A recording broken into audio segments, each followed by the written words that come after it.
Welcome everybody to Extreme Off-Road Silly Bills, and today we're dealing with the 2019 Toyota 4Runner TRD Pro.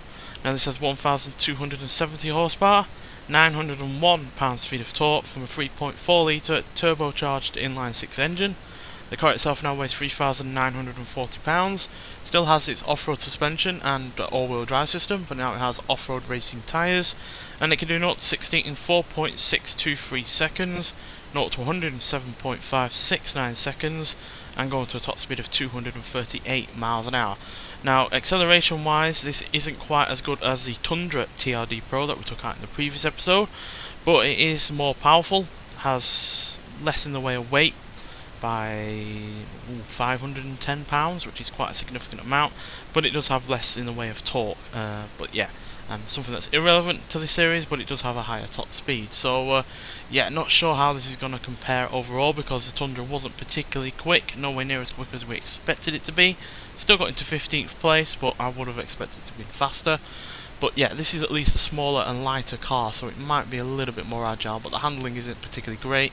The braking could definitely be better, but the off-road ability, the launch, the acceleration and the speed are all good. But yeah, whether or not that's going to actually make this a good car around this circuit, we'll have to, down this course, should I say, we'll have to see.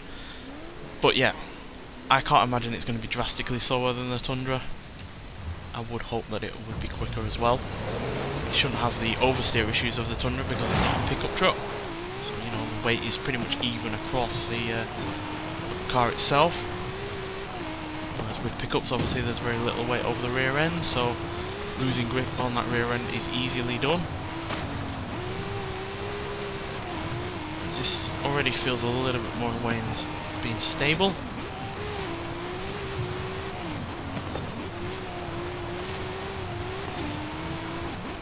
Yeah, went for this inline six because the standard V6 couldn't get much in the way of extra power when upgraded.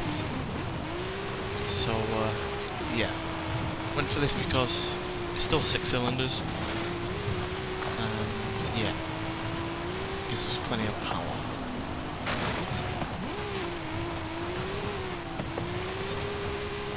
Obviously there is a Toyota sitting at the top of this leaderboard on this game still so far, although that is the Arctic Tux version of the Hilux. So it would be nice to have a proper, you know, upgraded stock version of a Toyota at the top instead of a pre-tuned version. Massive airtime there, but it kept it stable when it landed. No bouncing or, you know, moving around too much.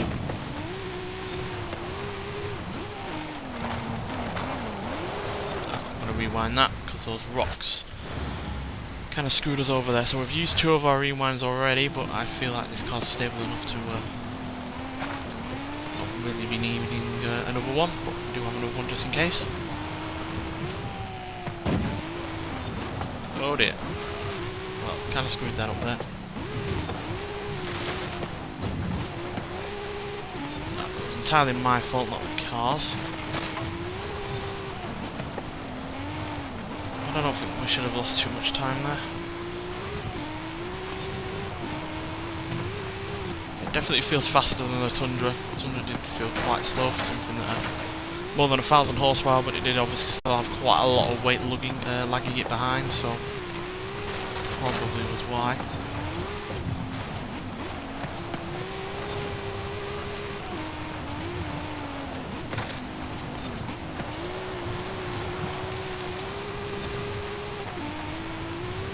Just get out of corners really rather nicely as well.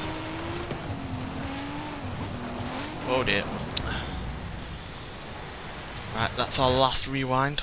That corner usually does catch me out, to be fair, so it's not a surprise.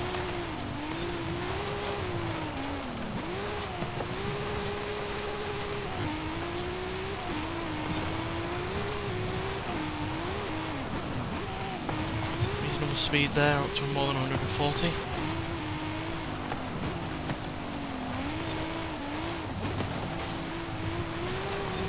A little bit more cautious now.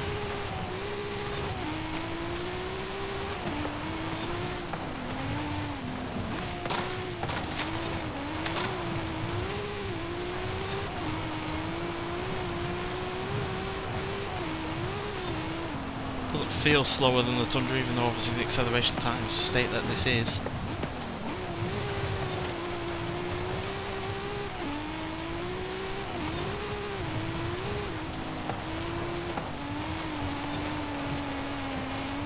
Well, we're definitely quicker than the Tundra by nearly 10 seconds by the looks of things. Or a few, well, more like 7, but still, that's pretty damn good. And yeah, 3 minutes 24, what was it? 0.296 puts us slap bang into 3rd place. Only little over under 0.2 of a second behind the DeLorean DMC-12, and only about 0.4 of a second slower than the Hilux AT38. So that is mightily impressive, and obviously, like I've said in numerous other videos, if we gave it several more goes, we probably could get that extra few second, half a second or so back and get into 1st place. But we only ever do it once because that's fair, and yeah, we don't want to be here all day. So yeah, but that's still pretty damn good in terms of the time, especially given, you know, this is originally a stock car, and the Hilux AT38 at least had some pre-tuned off-road elements to it. So yeah, to be only that far behind is really impressive. Still don't know why the DeLorean was as quick as it was, but especially considering it's not an off-road vehicle. But there we go. Some oddities do throw up, and yeah, we're about nearly half a second quicker than the MG3, and we're far faster than the likes of the GMC Jimmy, nearly a second quicker than that, as well as the Aston Martin Valhalla concept car, McLaren GT, Audi TTS, and the Volkswagen Golf R, whereas we're the Land Cruiser AT37 is more than 6 seconds slower than we are, and then the Tundra is about 7 seconds slower than we are, and we're quicker than the off-road, you know, kind of hardcore vehicles like the F-150 Pre-Runner and the Nissan Pickup Rally Raid. So yeah, really impressed by that. Obviously it was a little bit all over the place at times, but I feel like that was just as much down to me over the car, but it definitely felt a lot more stable than the Tundra, and yeah, evidently is quicker in a lot of other ways as well. Nonetheless, thanks for watching, and I'll see you in the next one. Bye.